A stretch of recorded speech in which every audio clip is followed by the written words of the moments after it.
if you are using a Hisense washing machine, you may have to watch this video. So you will thank me later.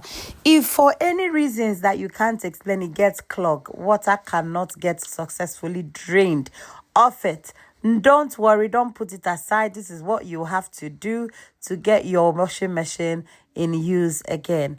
Unscrew the nut and take out the back of the washing machine. And then look at this white thing here. Open it up, just unscrew it. It could be a little difficult to do at first, but perseverance would help. So once that is done, remove the stopper and then dip your hand inside it and search for the reason why it is clogged. You are going to get surprised what you will find from it, but I don't know. Mine was a huge clot. I don't know how that got into this place. I don't know what happened, but I was able to remove that successfully. That is what I'm trying to take out. It took some minutes before I was able to do that successfully, but finally I succeeded. Though at some point I was scared, is this part of the machine? But obviously it was not. So this was what clogged the machine and the water wasn't passing freely.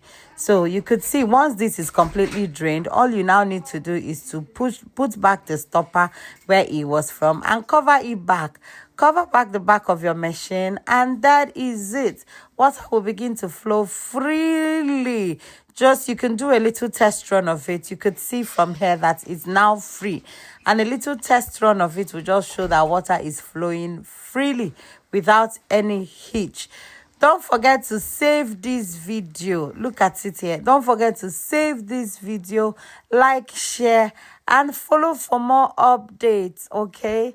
You are going to be needing this video at some point. You don't need to throw away that machine. You don't need to put it away that is no longer in use. You can still use that machine. Thank you so much for watching. Till I come your way again with another mind-blowing update. Keep living. Thank you. Don't forget to cover back the back of your machine. Screw them back and then have a wonderful day. Bye-bye.